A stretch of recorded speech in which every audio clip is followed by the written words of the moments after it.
Hello par ici, comment ça va? J'espère que vous allez bien en cette dernière semaine de janvier, ces derniers week-ends de janvier. On se retrouve aujourd'hui pour un tout nouveau format de vidéo. J'ai envie de partir dans la nostalgie totale et on va commencer par les objets. Moi, je suis fin années 90, mais je connais beaucoup de personnes qui sont dans les débuts, voire avant 90. Et du coup, on va énumérer les 10 objets qu'on connaît tous, même si on est de 97, 98, 99, on connaît tous ces objets. C'est parti. Nous avons tout d'abord le Walkman. Je vous mets une photo ici juste pour vous rappeler. Ce lecteur cassette donnait l'impression d'être cool à l'époque, jusqu'à ce que les piles tombent en panne, en plein milieu d'une chanson des Spice Girls. Nous avons ensuite le Tamagotchi. Je sais que j'en ai eu pas mal. Cet animal virtuel demandait plus d'attention qu'un vrai chien. Tu le laissais soit une journée, une petite journée, soit tu le retrouvais mort, soit il était en train de te faire un scandale.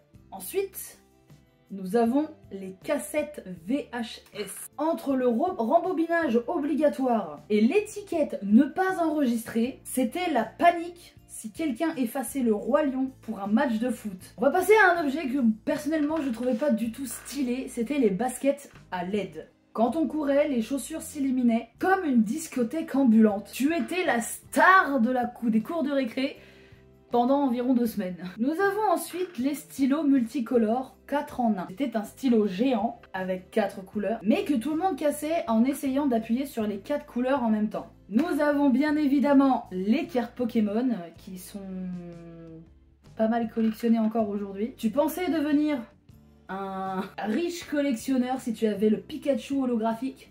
Par contre, les règles du jeu, personne ne les connaissait. Nous avons ensuite les POG. Ce petit rond en carton, vous vous souvenez? Que tu empilais et que tu frappais ensuite pour gagner, avant de pleurer parce que ton copain venait de te prendre ton POG préféré. Niveau console, on avait la Nintendo 64. La révolution du gaming pour Mario Kart 64 et Golden Eyes.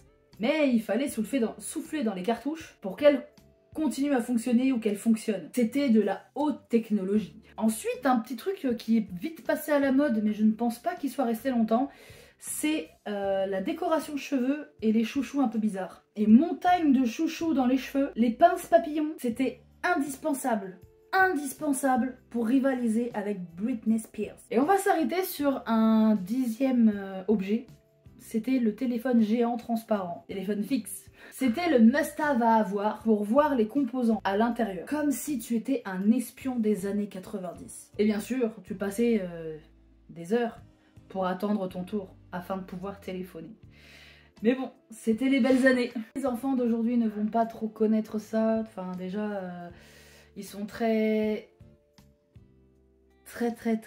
technologie, très internet, très TikTok, très réseaux sociaux, mais c'était la belle époque. Je pense que je vais rester sur ce format-là pendant un petit peu de temps. On va passer dans les années 90, il y en a d'autres, il y a encore des objets que je n'ai pas mentionnés dans cette vidéo. Mais en tout cas, j'espère que cette vidéo vous a plu, qu'elle vous a remémoré un peu des souvenirs. N'hésitez pas à me mettre en commentaire si vous aviez un Tamagotchi et combien de temps il vous a duré. Parce que moi, celui qui m'a duré le moins de temps, je pense qu'il a duré peut-être 3 jours avant que je le laisse de côté. Mais bref, je vous invite à me suivre sur les réseaux sociaux, Instagram ou TikTok. Et puis, on se retrouve la semaine prochaine pour une nouvelle vidéo. Des bisous!